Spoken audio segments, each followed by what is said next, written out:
Bonjour tout le monde, j'espère que vous allez bien. Aujourd'hui, on va parler des 5 meilleurs gardiens de l'histoire. Donc, ce classement est subjectif et comme je sais qu'il y a des gens qui ont un peu de mal avec la notion de classement subjectif, j'ai décidé de vous prendre ceci. Donc, je vais vous lire la définition de ces deux mots et comme ça, je pourrai commencer la vidéo un petit peu plus tranquillement. Alors, Clovis, non, c'est pas là. Classement, tiens, bingo.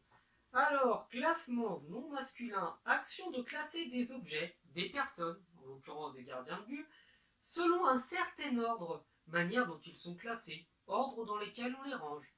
Classement alphabétique, bon là ce ne sera pas le cas, rang dans lequel une personne est classée. Exemple, quel est ton classement? Maintenant, reste à savoir ce que veut dire subjectif. Subjuguer, non, dans la subjectivité. Voilà, subjectif, on y est.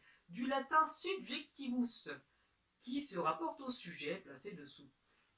Alors, qui révèle du sujet défini comme étant pensant, comme conscience individuelle, se dit de ce qui est individuel et susceptible de varier selon la personnalité de chacun.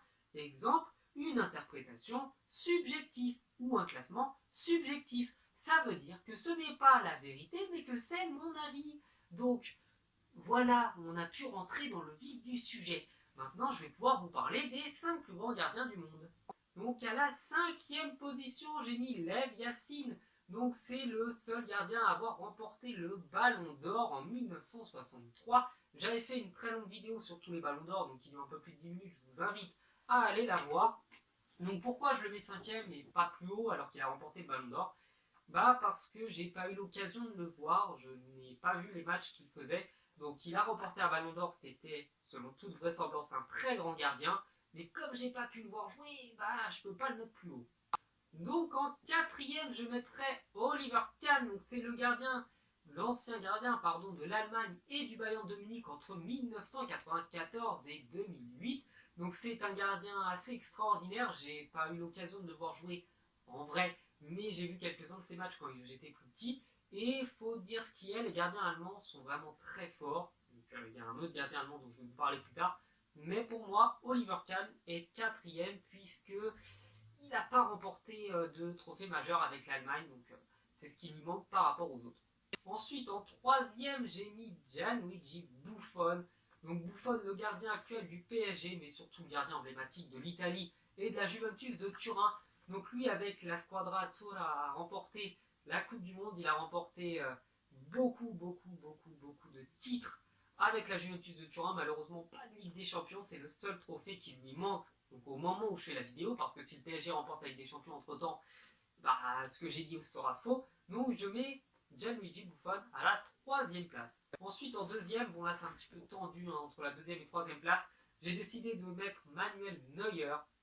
Parce que pour moi, Neuer est monstrueux tout simplement. C'est-à-dire que Gianluigi Buffon est énorme, mais pour moi, c'est mon avis, Neuer est monstrueux. Donc il a des performances qui sont dignes d'une muraille, hein. Il est quasiment infranchissable.